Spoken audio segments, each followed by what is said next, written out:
سلام على عباده الذين اصطفى أما بعد فقد قال النبي صلى الله عليه وسلم من تزوج امرأة بعزها لم يزد الله إلا بالله ومن تزوجها لمالها لم يزد الله إلا فقرا إلى آخرة أو كما قال عليه الصلاة والسلام.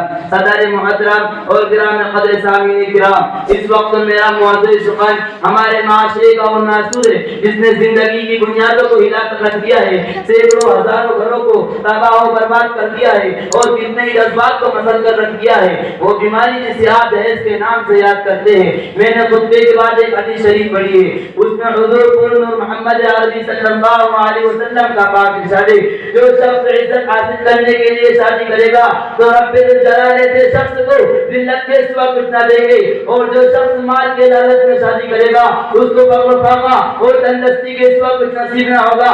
اسلام کے پاسبانوں، آج ہندوستان کے اندر اور خاص طور سے ہمارے معاشرے میں دہیز ایک ایسا ناسور بن گیا جو ایک ہتھیار سے زیادہ خطرناک اور مہلک ثابت ہوتا جا رہا ہے. اس منع دہیز کی بنیاد پر ہندوستانی معاشرے میں روزمرہ اخبارات کی رونق افزار بن کر یہ سرخیاں چھپتی ہے کہ خدا شور نے اپنے سسرال والوں سے اسکوٹر نہ ملنے پر اپنی نئی حویلی دلہن کو جلا دیا. خدا شخص نے مزید دہیز کا مطالبہ پورا نہ کرنے پر اپنی بیوی کو موت کے گھاٹ اتار دیا. عجب ماجرا ہے حضرات دیکھیے، عجب ماجرا ہے حضرات دیکھیے، داماد مانگتا ہے خیرات دیکھیے. پیارے دوستو، اخبارات کی سرخیاں ابھی غیر قومی کے بارے میں نظر آتی تھی، مگر افسوس سدا افسوس کہ رفتہ رفتہ ہمارے اسلامی معاشرے کے اندر بھی وبا پھیل چکی ہے. آج اخبارات کے اندر دہیز کے لیے بھیڑ چلنے والی کئی فاطمہ، کئی رضیہ، کئی شبنم و فرزانہ اسلامی شریعت کے نام لیواؤں سے یہ رہی ہے. کاش ہماری اسلامی شریعت کتابوں اور وعدوں کے بجائے عمل نہ جاتی. پیارے دوستو اور اسلام کے نوجوانوں، اور رب الجلال کی تعریف چاہتا کرتا ہوں حسین لوگ آئے جس نے انسانی زندگی کو رہنمائی بخشی.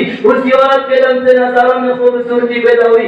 اسی معصوم گلی نے حضرت آدم علیہ السلام کی زندگی سے وہ وحشت کو دور کیا، مگر ان تمام باتوں کے باوجود ظلم ستم کی تاریخ شاہد ہے کہ اس سارے پانی میں جتنے مظالم برپا ہوئے وہ اتنے زیادہ تر سینہ پہ نازکی پر کیے گئے ہیں. اس بے رحم سماج نے عورت کو جس نظر سے دیکھا وہ نہایت قابل مذمت ہے. تاریخ عالم ان دردناک واقعات سے بھری پڑی ہے. کبھی حضرت مریم کو دنیا والوں نے متہم کر کے جنگلوں کی خاک ساڑنے پر مجبور کیا، تو کبھی منصور نے اپنی بیٹی کو ایمان لانے کی پاداش میں آگ میں ڈالا، تو کبھی عرب کے جاہل معاشرے نے لڑکیوں کی پیدائش کو اس قدر منع و تصور کیا کہ ان کو پیدا ہوتے ہی زندہ درگور کر دیا جاتا تھا. محترم حضرات، آج بھی معصوم دوشیزاؤں پر ظلم و ستم کے پہاڑ توڑے جا رہے ہیں. جبر و تشدد کی خاردار جھاڑیاں ان کی راہ میں آئے لے. آج بھی نور تو جرمانہ کو خون کیا جا رہا ہے. حاجی برانی کی بچے پر خدا کی زمین اپنے وسعت اور کشادگی کے باوجود تنگ ہو رہی ہے. ساری دنیا پر یہ بات روشن کی طرح آیا ہے، جس گھر میں لڑکی جوانی کی دہلیز پر قدم رکھتی ہے اسی وقت اسے والدین کی نیند آرام ہو جاتی ہے. زندگی کا ہر ہنگامہ صاف بن کے ڈسنے لگتا ہے. ایک طرف لڑکی کی اٹھتی ہوئی جوانی ہوتی ہے تو دوسری طرف کسی بھیڑیے کی اٹھتی ہوئی نگاہیں ہوتی ہے، تیسری طرف پڑوس سے پیچھے کی گوئیاں ہوتی ہے. والدین اس گلاب کے پھول کو سجانے کے لیے جب کسی لڑکے کی تلاش کرتے ہیں تو دہیز کے مطابق ان کے ارادوں کو ہی مسمار کر دیتے ہیں.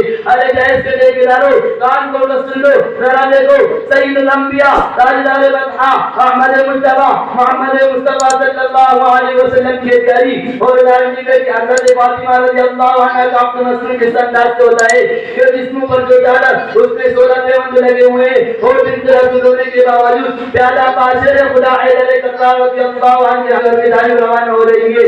وہ جہیز میں ایک بستر، ایک چکی اور ایک تکیہ، دو مرکے پر مشتمل مختصر سامان علی منتظر کو پیش کیا جا رہا ہے.